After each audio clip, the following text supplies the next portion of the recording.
Hi everybody, today I'm going to review the Breville Espresso Machine. This is model BES840XL. It's also called the Infuser because it has this feature where it first infuses some water into the portafilter and then extracts the coffee. This is the portafilter. It is a 54 millimeter wide portafilter. Now, a full size is a 58 millimeter. This is kind of in between. This is not too small, not a full size commercial size, but it's really nice quality. The one thing I really like about the design of it is that when you put it flat, like that, it is perfectly horizontal. Let me start what I don't like about this machine. I guess we should always start the review with the stuff that I don't like about the machine. I don't like that it has a plastic top. I also don't like that it's enclosed, so it's not easy to wipe. Another thing that I don't like is the way they designed the water reservoir. One, I think it's kind of small for this type of machine. I tend to keep filling it really almost every 2 times that I use it. Another thing that they did wrong here is the way they designed this handle. You see how this top part, when you lift it, it basically would dump anything that's on top of it into the water. I think this is a really bad design. And I've seen this type of design in all of their espresso machines, and it's really too bad. What I would have liked seeing here is not this type of connector to the bottom, the way this thing works. You see how this is connecting to the bottom there? This is more prone to mechanical problems. I would have preferred one that you can just take out and there's like a little hose that goes into the tank and just pulls out the water. But my biggest complaint here is really the design of this top part, where if you got some dust or dirt on it, or even, you know, coffee grind that somehow get onto it, when you open it to fill it up, it would go into the water. Let me just show you the complete back. Now, I've had this machine for well over 3 years. I'm gonna post the receipt that I bought this, and I wanted to make a review for it for a while, but I never did, because frankly, it's really hard to make a review for a machine. Everything is a little subjective. There's nuances. People are crazy about their coffee too. You get some crazy comments about, oh, you did this wrong, you did this right, all sorts of whatever. But anyway, I'm going to show you everything about this machine, and hopefully this will help you decide whether you want to buy this or buy something else. So I mentioned the tank, I mentioned the top, that it's not easy to clean and it's plastic. It does get warm, so that's a plus. I mean, it's supposed to get warm, so when you put the glasses on top, supposedly it keeps them warm, but I wouldn't count on it. Another thing that I don't like about this is that the programmable part of this machine doesn't let you program the infusion longevity, so you can't tell it make a really short infusion time. However, you can control the infusion time if you do it manually. So now let me tell you about the things that I do like about this machine. I mean, I think it's gorgeous. Breville definitely knows how to make things to look nice. Ergonomically, it's very, very nice. It has a nice tall area here, so you can put a regular cup if you wanted to. Because let's face it, people in the United States normally don't just do shots. They like to make cappuccinos or lattes. And for that, you need a tall glass, and then you put the milk in it. Another thing that I liked about it is that it has the built-in tamper that just snaps right there with a magnet. It also has a feature to give you water, hot water if you wanted to. though it's kind of iffy because it's slow. Mainly, it's pretty much slow to give you water. Another thing that I like is the way they designed this drip tray. It also, when you pull it out, it gives you the accessory tray.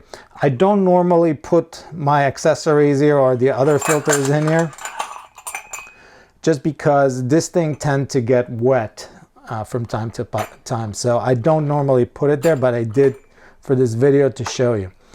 It comes with a dual wall filter, both big and small. And this is if you're a beginner and you don't know how to create the right pressure, etc. This actually regulates it. And it comes with the small size and the big size filter.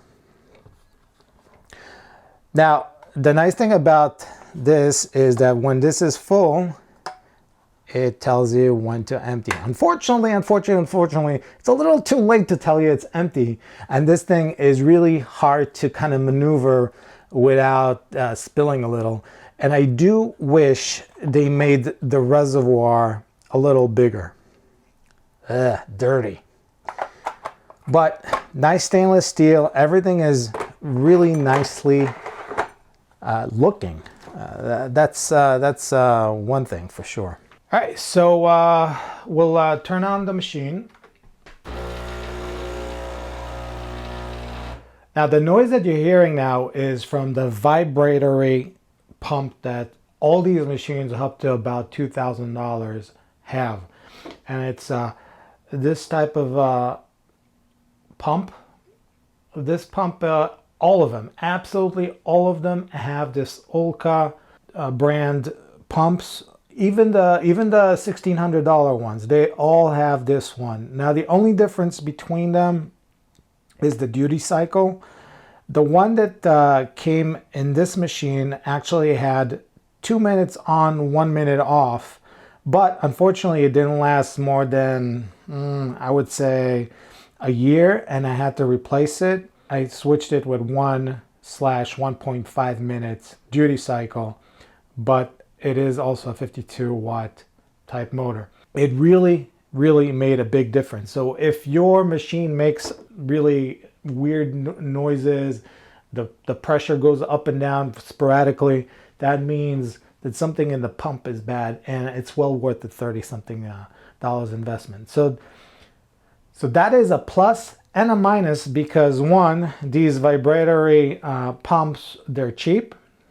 They don't last a long time. They don't have a high duty cycle, and they're noisy, as opposed to the rotary pump type that the more expensive ones and the commercial ones have. This machine also has a thermocoil type heating element, which means that there's the water is pumped through a coil, and it is adjusted by a PID type thermostat, which is very accurate. PID is very sought out element because it's very accurate as far as adjusting the temperature. It basically prevents either overshooting the temperature or getting the temperature too low, because it calculates by the rate of temperature rise whether it should shut off the heating element or not. Now, I'm not sure why it makes the machines more expensive, because frankly, it's not an expensive device, but I think the companies do take advantage of it. So this machine is one of the cheapest ones that actually has a PID temperature controller. On the front, there's two lights here, one clean me and one hot water steam. When you turn on the steam, it starts blinking until the water is actually warm. The clean me lights up after a certain amount of cycles, and then you have to run it through the cleaning cycle, which is putting the portafilter with the small filter and a plastic cup in it so that the water wouldn't drain. It needs a back flush. And basically it creates pressure, and because this has a three-way solenoid, when this is done, it back flushes the system with the cleaning solution that you put in it. Now, the machine does come with 2 tablets for cleaning solution, and the ones that they sell is very expensive. I will link in the description cheaper capsules that are like 100 times cheaper than what Breville wants us to buy. The steam wand, by the way, on the side here you got a switch. Turn it over here and it will start the steamer wand. Turn it over here and it will start the water spout. Now, because of the low duty cycles of these pumps, I do not recommend running this water spout for a long period of time. I believe this is what actually caused the premature failure of my pump, because I used to use it to make tea and stuff like that, because it is warm water, or hot water actually, but it's just not meant to pump so much water. One more thing I'd like to also mention is when you program either the small shot or the big shot, you can program it as much as you want as far as volume, but that's the point. These are volumetric measurements and they don't go by time. So if you get a good shot and you actually measure the time that it takes to do the shot, if next time it flows slower, it will not go by the time, but by the volume that you got when you programmed it. Now, changing the pump is really, really easy. I will link to somebody else has made a video how to replace it. I'm not gonna recreate another video that somebody already posted. His directions are very clear. Basically, you don't even need the video, but there are a few things that you have to remember. Now, in that video, he doesn't show to remove the top panel. I recommend doing that, and the 2 screws are over here and over here. So I do recommend removing this panel to make it easier. Another plus this has is that the head is actually warmed up. The water, when it flows through the headset here, it doesn't cool down as it goes through the pour filter.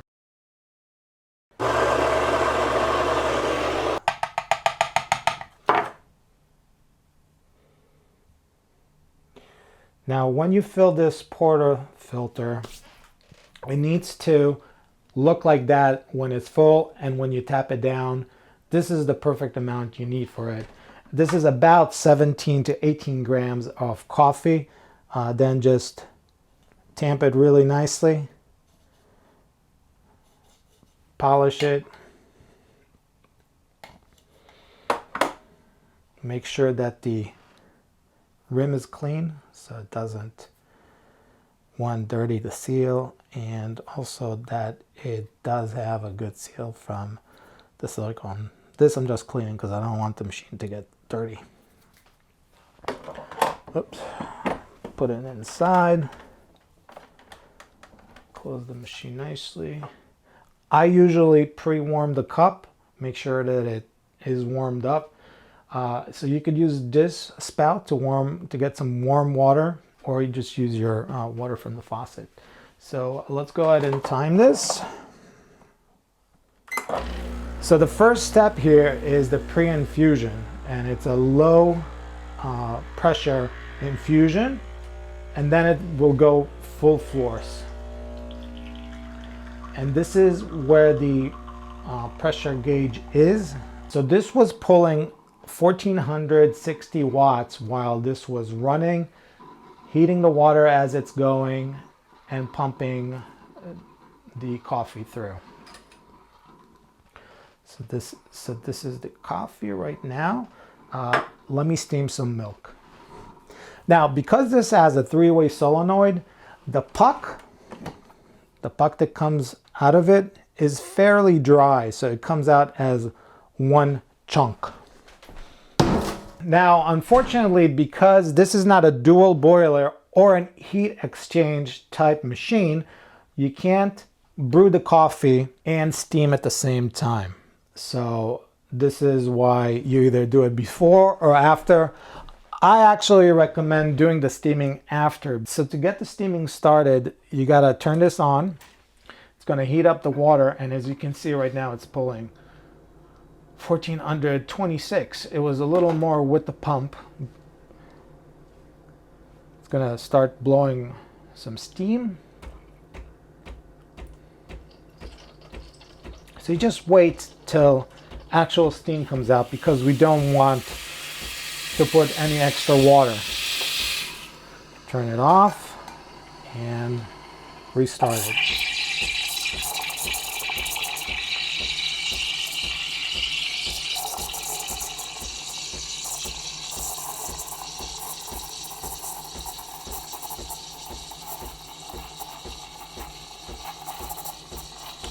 You want this at about 140 degrees Fahrenheit, and 140 degrees Fahrenheit is when it's just about hot to the touch that you can't touch it anymore.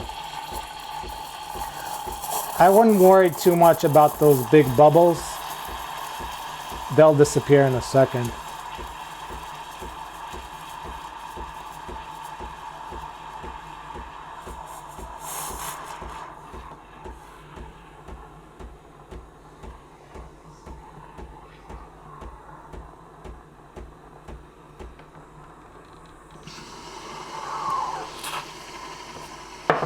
Now it's very important to wipe. It's very important to wipe the wand.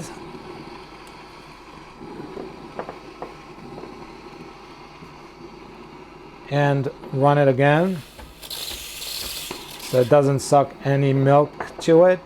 And at this point I also run the brew head a little and wipe it just so it's clean. You see how dirty it is after you pull a shot? Okay. Let's see. Okay, let's see if I can create some latte art.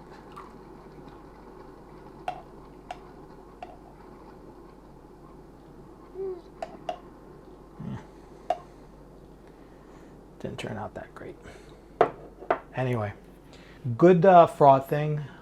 You can't make a ton of froth with this. So if I would say the most you can do is probably a little more of this froth. Otherwise it's not going to be very usable for latte art. Other than that, if you're thinking of getting a machine and you're seeing all those reviews saying, oh, you know, the pump stopped working after 2 months, even if you buy one that's $1,500 more, all of them will have a vibratory type pump. And for that reason, it really doesn't matter. If you're thinking, oh, I want something that will last me forever, get a rotary pump, not a vibratory pump type espresso machine. But overall, I think this is actually very good value, and it gives out pretty good coffee. All right, so hopefully I didn't forget anything. If you have any questions or comments, please put it in the comment box below. I know everything about this machine, so make sure you ask the questions. So thank you for watching. Have a great day, and I'll catch you in the next video. Till next time. Bye.